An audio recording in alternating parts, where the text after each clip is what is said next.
Почитувани колеги, ако скандалот со огромната дивоградба во општина Карпош не излезеше во јавност, господинот Стефче Акимовски ќе дозволеше без око да му трепне незаконски да бидат изградени неколку илјади метри квадратни.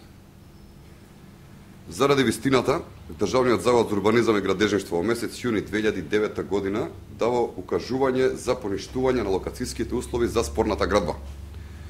Тоа значи дека државата реагирала соодветно и на време. Но и покрај ваквото поништено решение за локацијски услови, Стефче Акимовски една година и 3 месеци толерира незаконска градба во центарот на неговата општина.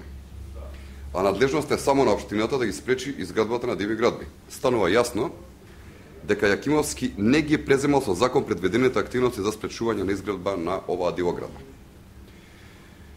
На снимките емитувани на сите телевизиски станици во текот на вчерашниот ден јасно се гледа дека механизацијата и работниците активно и интензивно работат на изградбата на спорниот објект. Згора на тоа, и покрај неколкумесечното противење на граѓаните од околните згради, Стефче Акимовски толерира никнување на дивоградба среде општината Карпош. Очигледен е фактот дека Стефче Акимовски сака да избега од одговорноста за скандалот и се прави како да е паднат од Марс. Сака да ја увери јавноста дека тој лично нема врска и не знае што му се случува во неговата општина. Се поставува логично прашање.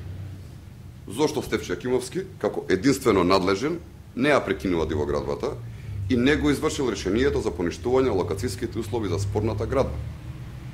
Дали причините поради кои Стефче Акимовски не ја почитува оваквата одлука се одрезани бизнис интереси и желбата за профит на луѓе блиски до Социјалдемократскиот сојуз?